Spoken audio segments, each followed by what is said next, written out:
Welcome everyone to IoT and IP Explain, a podcast where, together with experts from all over the globe, we explore the interaction between the Internet of Things and intellectual property rights. My name is Claudia Tapia, and I have the pleasure to moderate this podcast. Today, we will explore the world of antennas and what should companies, and in particular startups, consider when enter the IoT. With me today is Carles Puente. Carles is professor on technology and patent asset management at the Polytechnic University of Catalonia in Spain, senior vice president in innovation and IP at Ignition, and co-founder, director, and chief scientist at Fractal. Welcome, Carles. Welcome, Claudia. Thank you very much for inviting me to this podcast. Thank you. I am honored to have you join us on this podcast. Thank you, Claudia. Thank you. I have been looking today at your profile, and in Google Scholar, I could see that they identify your work with 4 keywords: antennas, photonics, patents, and innovation. Well, that's probably about right, yeah.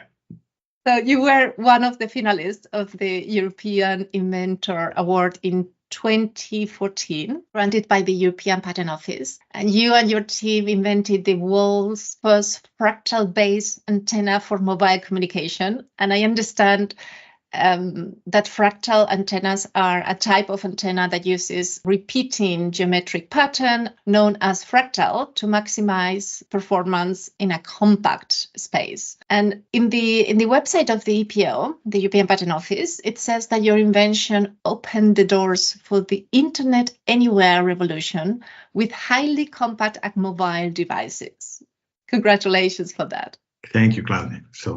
Yes, that's right. I mean, we started the research in the field of fractal antennas back in the early 90s. And that's how we came out with my team with a whole new class of antennas, a new generation of antennas that would benefit from the properties of fractal geometry to develop miniature antennas and what at the same time were multiband. So the same antenna could be used for multiple communication standards, or for instance, to embed into a single antenna 2G, 3G, 4G, 5G, and any G that you would need in a wireless device.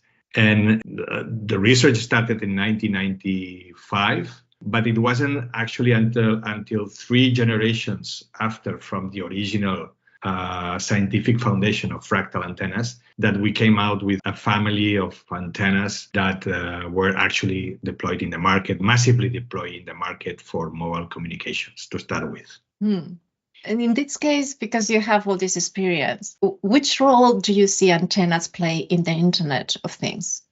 Well, the Internet of Things, as we know, is about connecting everything to the cloud.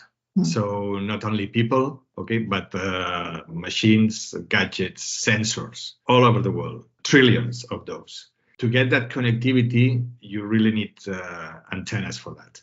If you are deploying a network of millions of sensors in the agriculture, but also in smart cities or in smart factories, you cannot afford to reach every single sensor with a cable. So you need the antenna to provide that connectivity and make sure that the data is delivered efficiently to the cloud, to the system that is collecting all the data from all those sensors, all those IoT devices, and then provide a number of services related to that data. So antennas play a key factor in that connectivity scenario. Yeah, I understand that they are essential for enabling this wireless communication, which is needed for the functionality, efficiency, and scalability of IoT systems. That's right. How relevant are intellectual property rights in the world of antennas? Well, intellectual property rights are very relevant in any innovative and high-tech industry. And IoT, of course, is one of those industries.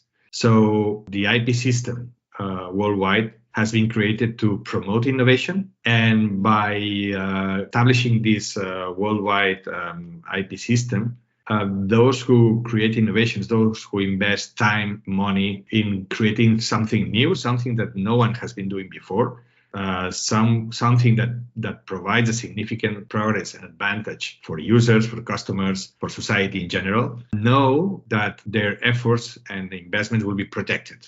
And also there is another important factor that sometimes people forget, and it's key about IP rights, which is IP rights, particularly patents in the technology field, which is probably the most relevant IP right. And the patent system makes sure that the knowledge becomes publicly available, because patents and patent applications are published. And that's a price that an innovator needs to pay in order to get a protection. So IP rights work as you get protection in exchange of explaining to everyone what you have come out, what your progress, what your development is. So that prevents people hiding innovations, and that makes sure that everyone out there gets to know and can continue that innovation built on the previous innovations of themselves or the previous innovations of others. IP rights play a key role in promoting innovation, and in the IoT, which is a highly innovative platform industry where many new solutions are developed constantly every day.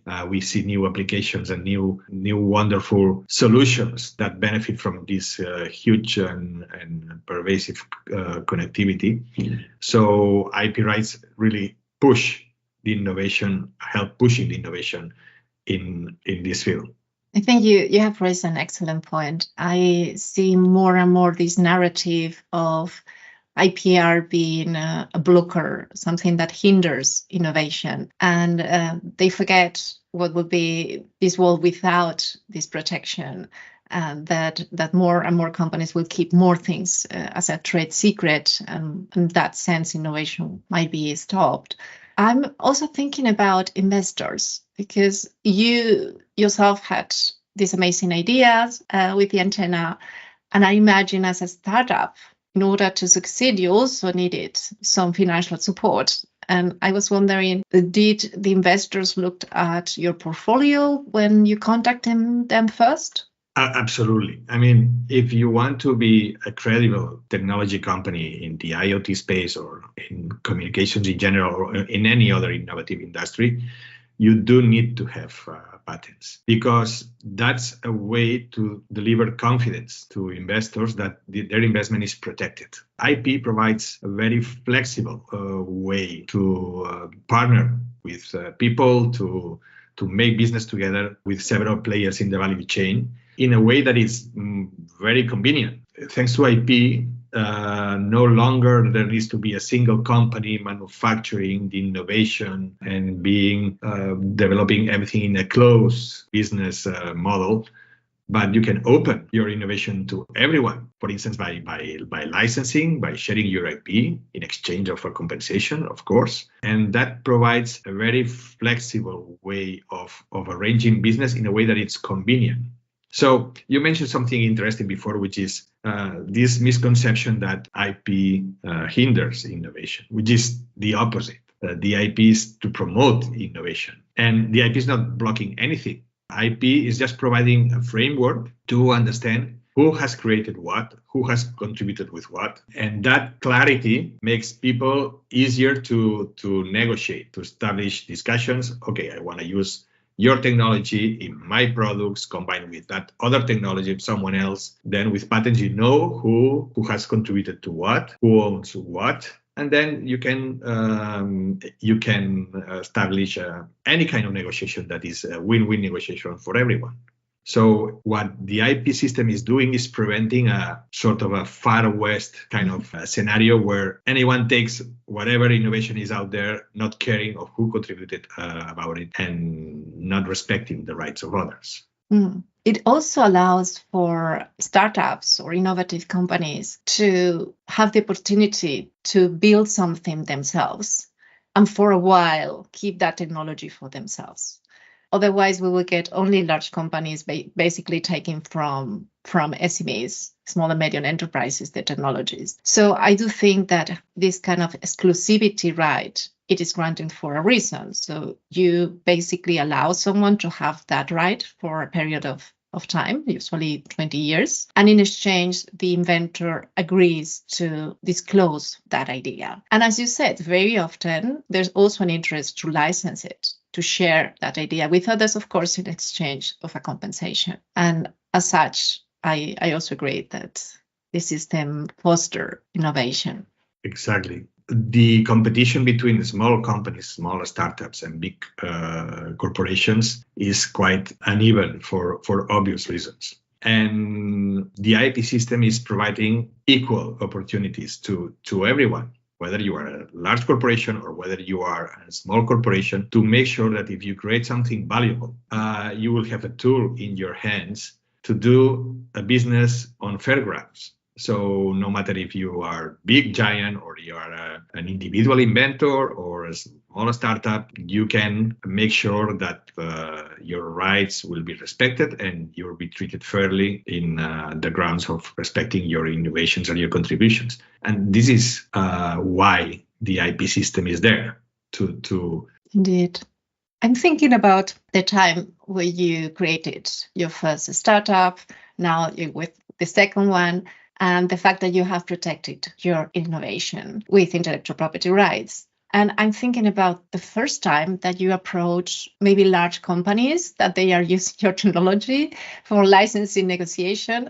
Could you share what has been your experience and how did IP help you or not in those discussions?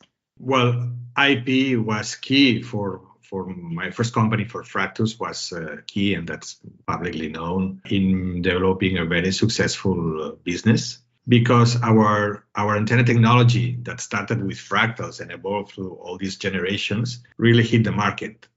It became the technology that enabled phones to remove that annoying pull-out antenna outside the phone, and integrating the antenna inside the phone, and at the same time provide these multi-band, multi-wavelength connectivity capabilities so that the same phone could connect in Europe and in the US or in Asia and connect to 2G, 3G, 4G, and so on.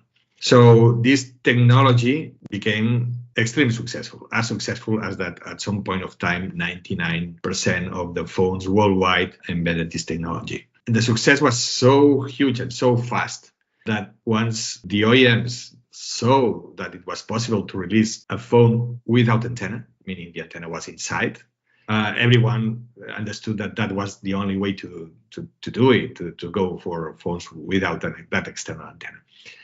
And we realized that stopping everyone from doing that and pretending to be just the first supplier and the only supplier of this technology to a market with billions of devices, that was not feasible. And this is how we decided to license our technology. And we approach some leading OEMs in the US with our technology and our IP. They were using already our technology and IP, and we had a business discussion, and we could get a friendly win-win agreement in which they could continue use our technology, and then we would get a fair compensation for that. Still, when you are in the IP business with a technology that is very successful, you know that sometimes you will need to use the court system to defend your rights. And this was the case for Fractus as well. But having some companies that started willingly to license our technology was helpful in developing this business around the world. Mm-hmm. When entering the Internet of Things, which recommendation will you give to a startup, maybe any company, but I guess especially startups, regarding intellectual property rights? Yes, I believe that particularly for technology startups, intellectual property rights are key, because you can create a company that it's the space of Internet of Things, providing services, for instance, or providing other products that maybe do not have that high-tech content. But technology startups, by definition, are there because they have a new technology, or they see an opportunity to use the technology in a very particular way and create something really new, innovative, that can transform or help transforming the world. A recommendation for those startups is that they need to take seriously from day one their IP strategy, their patent strategy. For technology startups, IP as a core aspect of their strategy is key. there are many companies out there, even in the IoT space, that might be providing services or other kind of products that do not have a high-tech content, and maybe for those companies, IP would not be that relevant. Still, for technology startups, they are out there because they believe they have created something new, or they can use an existing technology in a very innovative way to provide a solution that really contributes to transform the world. If that's the case, you need to protect your innovation from day one and make that a key and core activity in your company. I mean, this is something you cannot outsource. It's quite a common mistake to think, well, patents, that's something that the lawyers and the attorneys will manage. That's a mistake. Patents become, for a technology company, probably the main asset in your company. And the main asset to lock the value that you have created with your innovation. And that cannot be outsourced just like that. You need to be an active part. Of course, you can get advice of excellent attorneys, patent agents out there that can help you in making sure that your patents are formally well written and according to the rules of patentability. But still, it's your technologists, your team, your PhDs, your inventors that know, that have the vision on what the technology is and how is the technology going to evolve moving forward. So these individuals and also the entrepreneurs, the business team needs to take part in the strategy for protecting the technology. So in summary, number one, technology startups need to take IP seriously as a core element of their strategy from day one. And number two, that means that they need to create an internal team that wear the T-shirt of I'm in charge of IP. So they make sure that the IP and the strategy of the company merge together. That is probably the top recommendation I would give to these technology startups. That's an excellent recommendation. I think that this applies also as a user of technology and probably infringing IP from others, so that if you have someone in the company understanding the relevance and looking at which IP we might be able to create and which IP we need to respect, and then maybe keep money aside or look for ways to work around it in order not to infringe, that I think will be a very good mix. Absolutely. I mean, at the end, companies playing in an ecosystem where it's a high-tech ecosystem, they need to get somewhat sophisticated about managing IP rights. And that means protecting their own IP rights, but also, of course, respecting the IP rights of others. And again, as I was explaining before, IP rights provide this framework for understanding who owns what, who have created what, and in that regard, that makes easier to get agreements, so everything is done smoothly, and the products can go out there for the benefit of customers, knowing that everyone's contribution has been acknowledged properly. Okay, not only in a moral way, but also in an economic way, if there is an economic interest on the value that these contributions and innovations have created.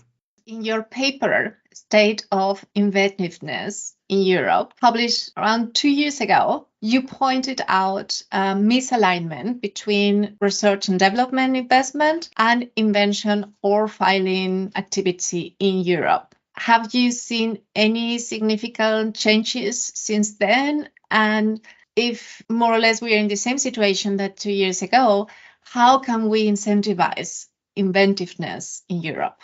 Thank you for that question, Claudia. Well, one of the things I highlighted in that paper was precisely what you meant, this misalignment between the scientific production happening in Europe and the IP production, which doesn't match that level of intensity in the innovation field. And I was discussing why there is this misalignment and providing some recommendations, 5 basic recommendations. Well, one good news is the first recommendation, which is implementing finally the unitary patent is there. So that's great news for Europe, having this unitary patent that will strengthen a lot the IP system, particularly in Europe. And that will benefit for sure innovators in Europe, startup companies, high-tech companies in Europe. Also, innovation in general around the globe, because anyone can use the European or the US or the Chinese patent system. So great news is that that first thing has happened. Still, we will see the trends, but Europe has still room for improvement.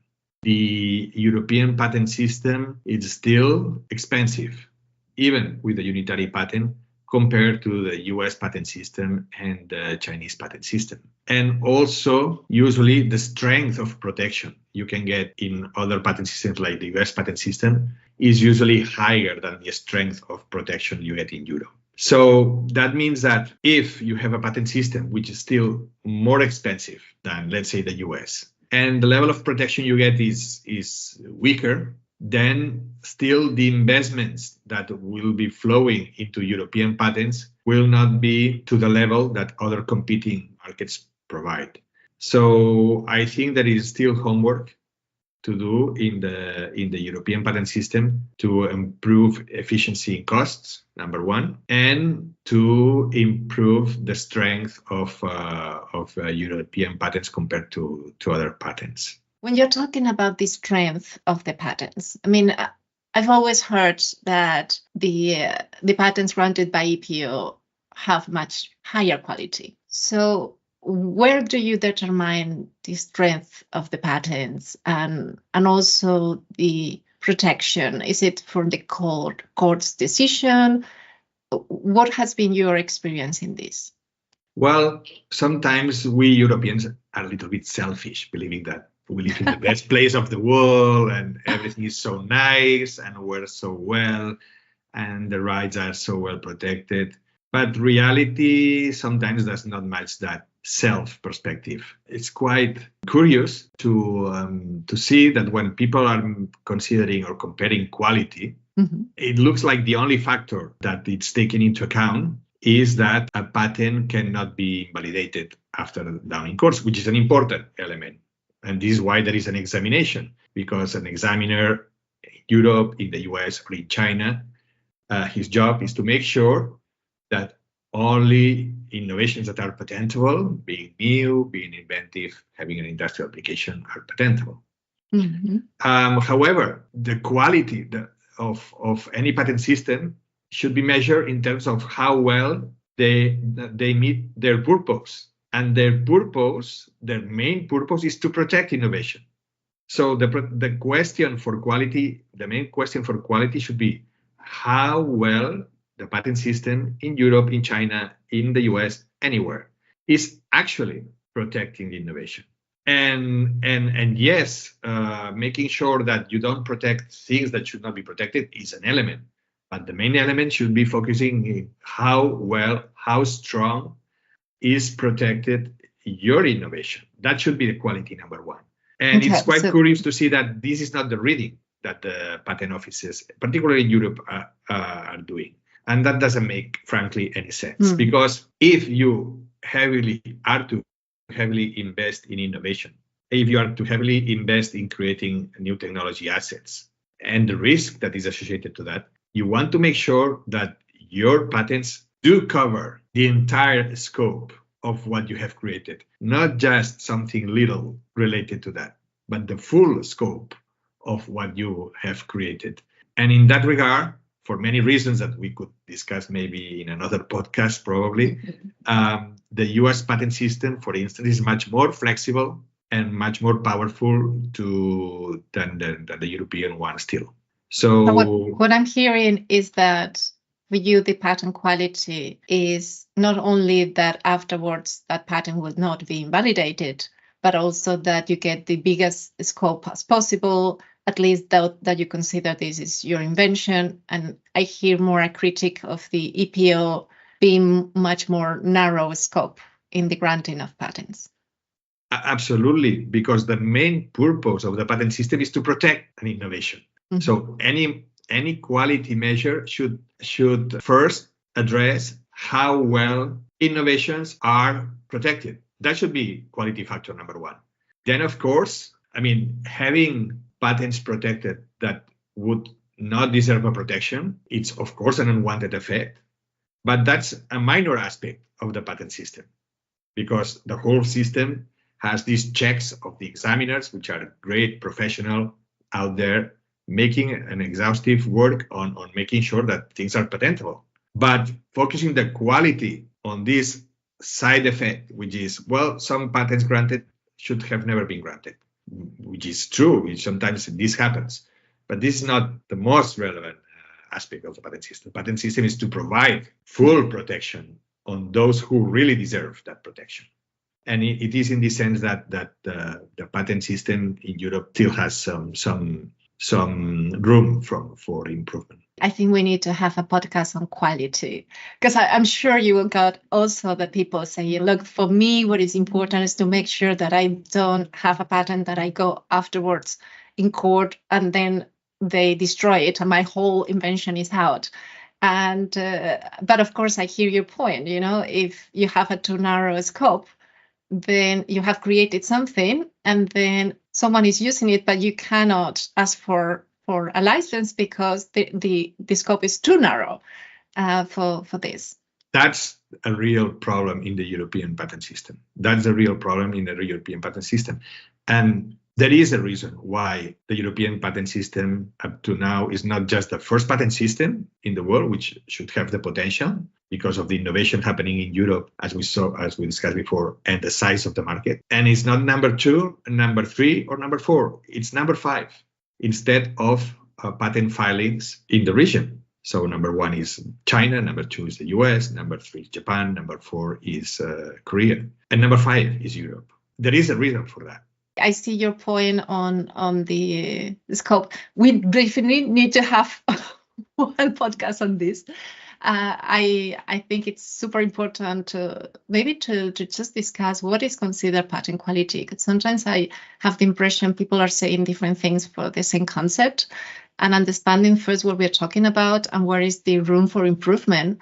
I think this is key, and only having these kind of conversations we can really come out with best solutions to make sure that Europe is also being innovative and protecting inventors like you. Before we leave, I have a final question for you, which is, can you share with the audience a lesson learned? Well, talking about technology startups, which is and entrepreneurs in the technology field, which is where I do have more experience, some recommendations or some things I really learned. I think it's worth sharing this experience with others. Number 1, even if you are a great inventor, you have a great idea, taking an idea into the market is not easy, and you need to create a business for that. And for creating that business, you need talent in all aspects of the business. Okay, not only technology, but sales, marketing, management. So you should share your project with other entrepreneurs and create a team that can really push the project moving forward, the good times and in the bad times, because there are always bad times in when you create a technology startup. And having a team that complements each other, that creates its human bonding, these bonds between people, that makes your journey more pleasant and more likely to succeed. And that means also that you should avoid identifying yourself too much with the company. That's a dangerous thing, particularly when you have created something valuable, there are patents on it, that you start to see that everyone is using your technology without permission. You need to keep calm, and you need to detach yourself from the company that you have created. And for that, having this team surrounding you, that's really, really essential. Thank you so much for sharing. I'm sure many are going to benefit from this advice and your experience and expertise. It's been great to have you here. I hope we can see each other in another chapter and definitely in events. Thank you very much, Claudia, for inviting me to this talk. It has been a pleasure. It's always a pleasure to share this experience with other entrepreneurs, with other scientists, with other technologies and innovators. So thank you for inviting, really. Well, and thanks so much to the audience for being here. And as always, comments, welcome. Please feel free to send them to ipwithclaudiatapia@hotmail.com or just in LinkedIn under Claudia-Tapia. Thank you very much. Bye-bye.